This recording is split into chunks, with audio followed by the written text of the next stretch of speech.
उत्तर प्रदेश में खाली हुई 10 राज्यसभा सीटों को लेकर के समाजवादी पार्टी और भाजपा की तरफ से 10 प्रत्याशियों ने नामांकन किया।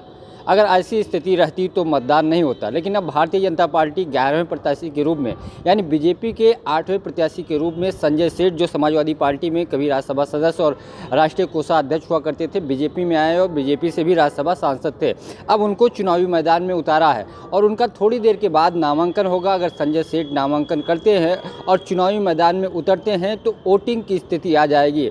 ऐसे में अब मतदान होगा और बीजेपी को अपना 8वां कैंडिडेट जिताने के लिए 282 वोट, चूँकि उसके पास उसके गठबंधन सहयोगी के मिला करके हैं, लेकिन 296 वोटों की ज़रूरत है। अब ये बड़ा दिलचस्प होगा कि समाजवादी पार्टी का तीसरे नंबर का कैंडिडेट कौन होगा। खबर यह है कि रामजी लाल को समाजवादी पार्टी तीसरे नंबर का कैंडिडेट उतारेगी और ऐसे में मतदान होगा और स्थिति तोड़फोड़ विधायकों की को लेकर के होगी।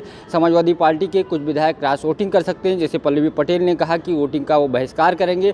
अगर नहीं भी करती हैं वोटिंग तो भी समाजवादी पार्टी के जो तीसरे नंबर का उम्मीदवार होगा, जिनको पल्लवी पटेल का वोट अलाट होगा, वो वोट माइनस हो जाएगा, यानी वोटों में कमी हो जाएगी। दूसरी तरफ बीजेपी पूरी कोशिश करेगी। संजय सेठ को चूँकि बड़े उद्योगपति हैं, चुनावी मैदान में उतारा है, तो तोड़फोड़ की बड़ी गुंजाइश जो खबरें हैं वो निकल के आ रही हैं कि इस चुनाव में भी बीजेपी सपा के साथ खेला कर सकती है। कई सारे सपा के विधायक नाराज़ हैं। अब देखना दिलचस्प होगा कि समाजवादी पार्टी के कौन से विधायक को भारतीय जनता पार्टी अपने पाले में लाएगी। दूसरी तरफ आरएलडी एकजुटता दिखाने के लिए आज दिल्ली में जयंत चौधरी के साथ उसके सभी 9 विधायक बैठक कर रहे हैं, जिसमें चर्चा ये थी कि समाजवादी पार्टी के 3 विधायक आरएलडी के सिंबल पर चुनाव जीते थे, लेकिन वो नाराज़ भी आरएलडी थे। चूँकि बीजेपी में जब आरएलडी गठबंधन में गई तो नाराज़ बताए जाते थे, लेकिन उसको एक मैसेज देने के लिए आरएलडी अपने सभी विधायकों को बुलाई है, जिसमें चंदन चौधरी जो नाराज बताए जाते थे, इसके अलावा 2 और विधायक थे जो सपा के माने जाते थे, जो आरएलडी के सिंबल लड़ते थे, लेकिन 9 विधायक वहाँ स्थिति में मौजूद हैं। ऐसे में अब बड़ा रोचक और दिलचस्प मुकाबला होगा। सपा अपने तीसरी प्रत्याशी को उतारा है और सपा को जीतने के लिए 111 एमएलए की ज़रूरत है, लेकिन सपा के पास 108 एमएलए हैं, यानी 3 वोटों की अभी भी उसको ज़रूरत थी अगर जिताना है। लेकिन कांग्रेस के 2 वोट, चूँकि आराधना मिश्रा मोना जो विधायक है, इसके अलावा महाराजगंज से बीरेन चौधरी भी कांग्रेस से विधायक हैं, ये दोनों वोट समाजवादी पार्टी के प्रत्याशी को जा सकते हैं, क्योंकि उत्तर प्रदेश में इंडिया गठबंधन का हिस्सा कांग्रेस है और बीजेपी को हराने के लिए कांग्रेस इन दोनों वोटों को समाजवादी पार्टी के कैंडिडेट को दे सकती है। ऐसे में अभी भी अगर पल्लवी पटेल वोटिंग नहीं करती तो 2 वोटों की ज़रूरत पड़ेगी। हालांकि नाराज स्वामी प्रसाद मौर्य भी हैं, लेकिन बड़ा दिलचस्प मुकाबला है। बीजेपी पूरी कॉन्फिडेंट में है। संजय सेठ बीजेपी कार्यालय पहुँच चुके हैं और थोड़ी देर के बाद वो नामांकन करने के लिए विधानसभा पहुंचेंगे। लेकिन सबसे बड़ी बात यह है कि अब इसके लिए जोड़ तोड़ की शुरुआत शुरू होगी और सबसे खास बात ये भी है इस राज्यसभा चुनाव में कि अब बीजेपी जो अपने राज्यसभा के उम्मीदवार होंगे उनको वोट अलाट करेगी कि किसको 37 वोट देना है, किसको 38 वोट देना है, किसको 39 वोट देना है और किसको जो बचे हुए 10-12 जो 15 विधायक जो उनके बच रहे हैं, आरएलडी और सुभाषपा राजा भैया के भी 2 विधायक हैं, वो उन्हीं के साथ रहेंगे।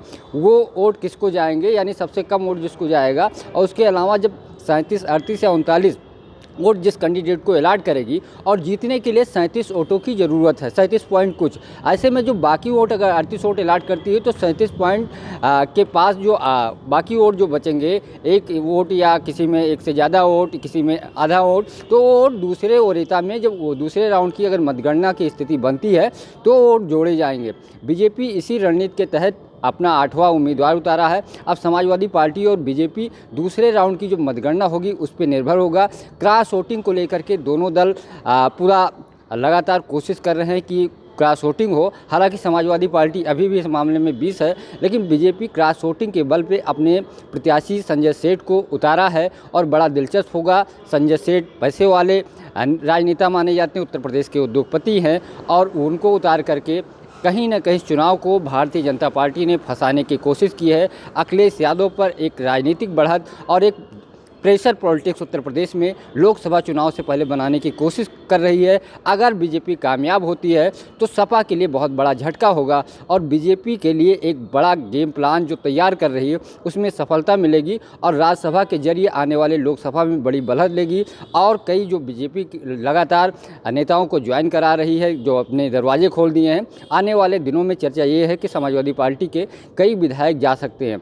तो राज्यसभा के जरिए इसकी बड़ी शुरुआत बीजेपी कर सकती है। लेकिन सब कुछ अब क्रॉस वोटिंग पे भारतीय जनता पार्टी के जो 8वां कैंडिडेट है उस पर निर्भर करेगा कि cross voting Bharatiya Janata party कितना करा पाती है, समाजवादी पार्टी के जो विधायक हैं उनको कैसे तोड़ेगी। ये बड़ी दिलचस्प बात है। पंकज चतुर्वेदी, TV9 लखनऊ।